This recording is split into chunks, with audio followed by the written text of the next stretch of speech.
Now, just across the fields here is the townland of Ballyspurge. Just ahead of me down the road is Dewey townland, and it's just 116 acres. And beyond that's Kearney village. And the reason I'm on the road here is because I'm calling with a lady called Rosie Greenlees.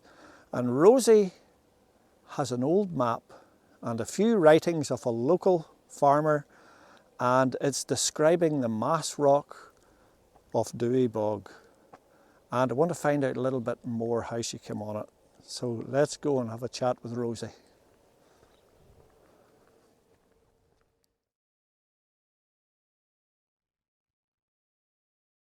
Let me introduce myself. I'm Rosie Greenlees. I'm actually one of the Roddies, born down the road here actually. And this road is actually Newcastle Road now.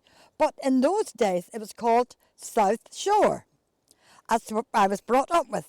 But anyway, I went off to England and I done my nurse training and I stayed there for 25 years, very happy years. And I married a young man from Liverpool, and we come back here to Ireland and we bought the small holding, which I'm very, very happy about. But I didn't really know too much history about this place. But my second cousin down the road, Willie Johnson, one of our local farmers, my neighbouring farmers actually. Willie was into ploughing, he was into all sorts, but he could have spun you a yarn too. But in the end, was always the right answer. I'll give him that. But here's one he's done for me, and I never asked him because I didn't know anything about it. The history of the marsh rocks in the parish of Ballygalget. Way back 15th, 16th and 17th century. The Mass Rock, Mount Ross side of Dewey Bogs was where the Mass was said. The people in Dewey and Newcastle had no way of getting to the Mass. So they got across on boats. The farmers brought boats. How they done it, I don't know, but they done it. But if you see behind me, this field of mine leads right down to the Dewey Bogs, just connected into it. And beautiful spot, beautiful spot. Willie Johnson was my grandfather, and where we're at now was his home farm. He was born in Portaferry in a wee house beside the Scotchman, and after a few days he was brought out to the farm and he was raised out here. He had a great interest in everything basically going around him. He was very into his hurley. He was 8 years old. He was at the first meeting of Ballygalget GAC when it was formed. He had a great interest in ploughing. He ploughed all over Ireland, all over the world in fact. He ploughed in Canada twice, once in 71 and once in 1980. 1980 he came third. He was very into his history, his stories, handed down through generations to him. He was a great storyteller. He loved singing poems. If somebody won a cup, there was a poem written about it. He travelled all over Ireland. He knew somebody in every county. Just very sociable. He loved his history. One of the stories he would have told me would have been the Mass Rock behind us.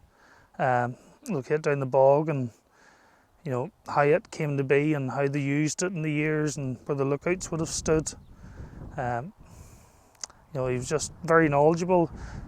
Unfortunately, all the stories that he handed down were vocal and probably didn't pay as much attention as what we should have, but it's still nice to hear them. Yeah. My grandfather Willie some years ago was nominated for an MBE through the ploughing for services to the community and his cross-community work over the years. My grandfather Willie got on well with everybody. It didn't matter where you came from or who you were. He would always stop for a chat, and have a bit of crack. Now, I'm in a totally overgrown lane, as you can see, and this lane runs from a farm called Mount Ross down into the bog behind me here, where there's a plantation, and that's the reason it has kind of overgrown, because it's not being used, farmed as such, arable, and there's nobody needing down the lane. But the reason I'm here is just about here. There is a mass rock, and it sort of runs to the edge of the lane, and I can't see it. I come down earlier on to have a look at it with a slasher, but it was too much work, so I've brought the tractor we'll open this and tidy it up a wee bit till we get looking at our second mast rock.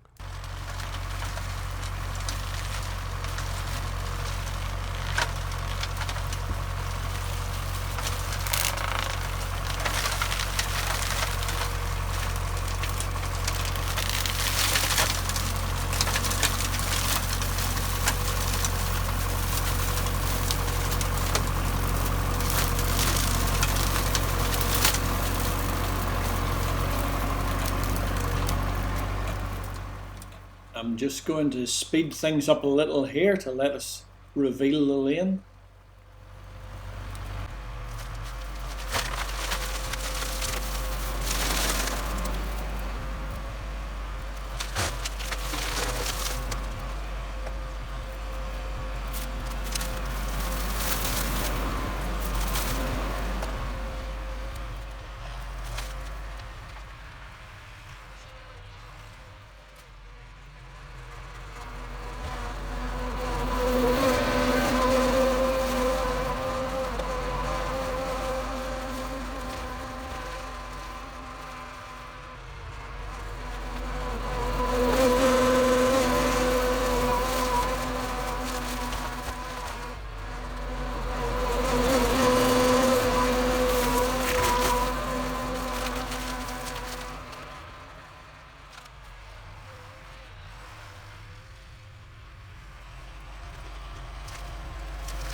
Here we are in the old lane, and I'm looking up the lane towards the camera, and I can see a solid wall of rock here, solid wall of rock there. It seems that the lane has been chiselled out of it, and the mast rock will be up there, and I'm trying to figure in my mind, maybe the congregation even stood down here and the priest up on the top. I'm not sure. You'd be well hidden in here anyway. And then of course you'd have the lake down there. That's Dewey Bog, but it was underwater. The Lake of Dewey Bog, our little map that we have calls it. Yeah, amazing just to think back in those times.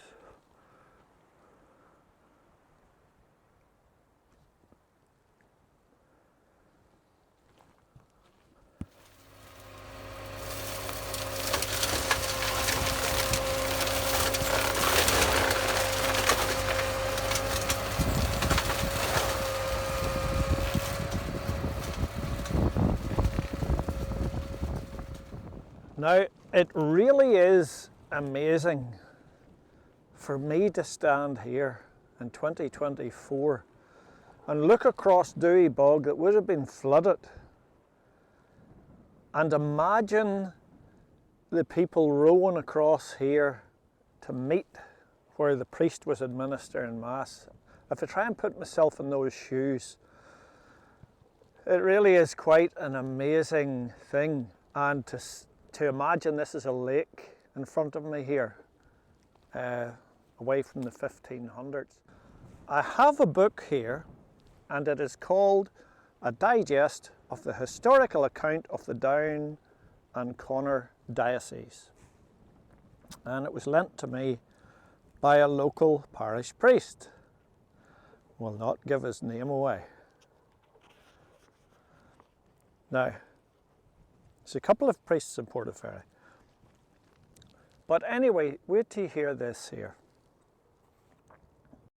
At the time of Cromwell, there was a violent persecution, and whosoever brought in the head of a priest received 20 scudi. Now, that would equate to £5 in the 1600s. But under the present king there is a great toleration and sufficient convivence. So in other words, I'm assuming that means if we were living in England where Cromwell was, the head of a priest was brought, you got £5. And over here we were kind of away from the Crown's jurisdiction a good bit, and on another island of Ireland, and things weren't just carried out to the letter the same. But I said to Father McGratty, as I was in with him looking over this story, I said, I haven't got my glasses with me. Could you read that, please, back to me? We're sitting at the big table in the parochial house. And he read it back to me. And I said, I'm looking at it through my eyes and I'm thinking, what on earth would that not have been meant to you when the edict was passed that a priest's head was worth a fiver? I says, the folk from the other side would be after you. He says, Ivan, the people from your own side will be after you for £5. So I thought it was quite amusing. But again, the austerity of it whenever it was in practice. My goodness. Now this old mass rock, this is just a little peak of it. I have trimmed over the top of it there, as you saw. The rock goes right away up into there. It's this whitish grey rock. Runs right in the back of the fairy bush there as well. And it was a huge rock. And I can imagine the congregation gathered round here. And it may even have been at night time because it would be safer at night time. I hadn't been thinking of that, but that's a possibility, either early morning, dawn or dusk, you know. So there you are. We'll have a wee look in the lane side. Up at the top of our hill over here, we had 2 scouts. It's on our little map, tells us that there were 2 scouts stood up there watching over the service taking place. And of course they would alert the priest who would be here to any priest hunters or anyone coming to cause disruption. And of course little boats would be tied up and the folk could jump in and head off if it would be the safest, quickest escape.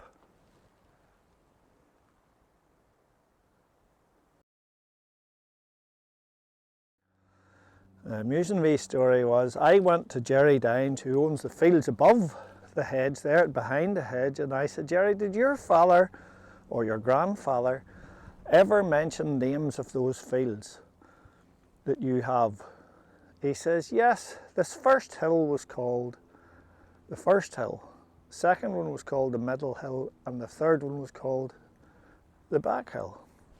Something like that anyway, but I was looking for the name Roger because we know from our little map that this field is called Roger's Hill. And that's where the 2 scouts stood to keep watch as the service was taking place. So I went along to Mrs. Betty Little and I said to Mrs. Little, have you got a hill called Roger's Hill? She says, Ivan, I've got land maps and all the field names are on it. And Roger's Hill is there. So that confirms our old map drawing. Going on about Willie, Willie was fantastic with history. Really, really great. And, you know, there was nothing he didn't really know about this place. He was so, so good. And furthermore, look, he even drew me a map of the area. And it goes on here for to say as well about how the local people, the local farmers, as a matter of fact, with their horses and snipes or whatever they like to call them then, went down and they cleared all the banks that they could do and let all the water away. I have to really, really say these people must have been really, really strong at heart and really hard-working people. Now that little sketch and map which Rosie was waving at us there, this is it. And you can see Willie has sketched just a loop of Dewey Bog there and the stories inside it. Dewey Bogs, which was a loch at one time, the farmers took their horses and scoops or slipes and removed the bank to the shore and let the water away, draining the bog. Now this is probably over generations. And you can see a little arrow on the left says to the sea, and that would be Knockanelder Beach. If you're ever walking along it, you'll see the big concrete drain running out and a torrent of water in the winter time, which drains the bog directly. And this is the drain itself leading up into Dewey Bog. See how deep it is. Now, I'm sure it's 30 years ago. The drainage division, as it was called then, they phoned me up and said, Ivan, can you come down to Knockanelder Bay? This drain was totally overgrown with whins. So at that point in time, they had a digger here cleaning at it, but they dug a big trench down to let me actually drive down in this drain here. And I had an old Muirhill tractor at the time. So I was driving down there. This is us in below the bridge and out to the beach. So there is a serious flow of water coming out of the bog there and the surrounding fields.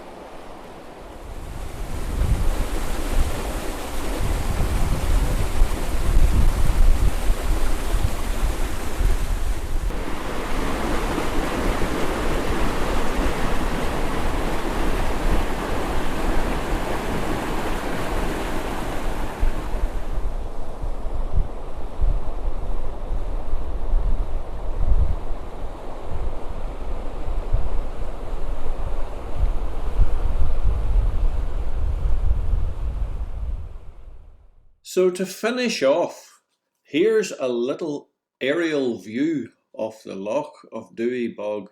Now I took this last year, 2023, towards the end of the year, and it was a mighty wet year we all experienced as farmers.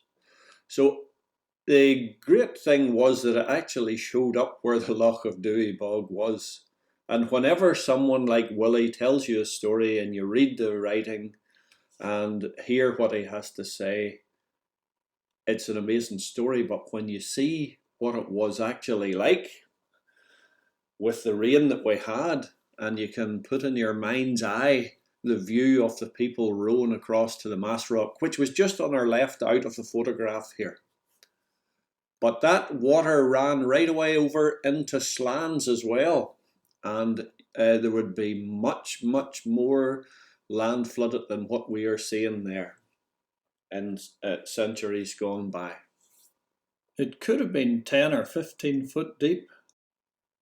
Now, as the drone flies over there, I was just thinking of all the farmers that affects. It starts off up at the behind us with Crangle's farm, Kerr's farm, Mahwiney's farm, Val Downs, Jerry Downs, Geordie Adams, Fergal Watson and Mrs. Little, Faye's farm just to our right there in the picture now, Roland Mason's farm at Dewey Hill, and McClements's and Willie Johnson's own farm, and Rosie's farm as well, Savages and Frank Little.